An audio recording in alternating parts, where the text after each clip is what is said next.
So today we're making chicken curry. So this one is a bit different because I'm using Quorn chicken pieces. So it's a vegetarian chicken curry.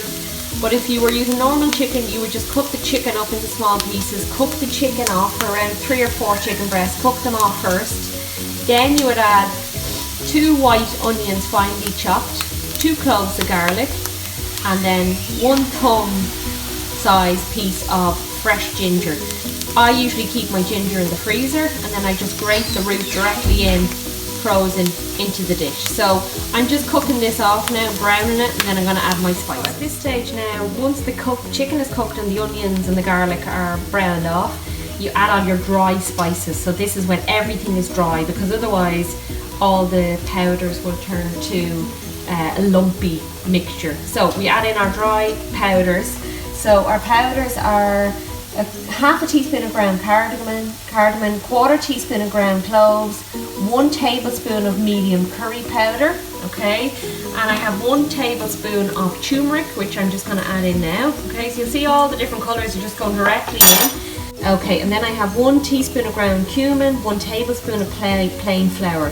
The plain flour you can add more, you'll see later when you add your stock liquid, then you can determine how much powder you need. You can add more flour to thicken it up, depending on how thick you want the sauce, okay. So there are all my powders gone in, okay, and I'm just using the likes of these dry powdered, this is my Schwartz mild curry powder that I use. You can get strong curry powder or very light curry powder. I find the mild is just perfect, especially if you have kids who are eating the spices, okay? If you don't have one of the spices, don't worry, you can leave it out or you can substitute it with something else. It just gives it a good overall mixture of all the different spices. Just so you can see, this is what it looks like when you mix all the powders in. You get this really dry consistency, and that's normal, that's what you're looking for, okay? So now at this stage we're going to add our stock. So we are going to make 450 ml of chicken stock. If you don't want to use chicken, you can use vegetable stock, whatever stock you want. Okay, so I just want to show you now what it's like after I added the stock. So I added 450 ml of chicken stock, which was boiling water in the chicken stock, and I added it all to the dry consistency. You can see it's a nice thick consistency. 450 ml is just perfect. So you don't want any more white flour in there. I'm happy with that. Now if you find it a bit too runny, you can add the flour, but remember now at this stage we're going to add 2 tablespoons of mango chutney, and that gives it that nice sweet flavour of a curry, okay?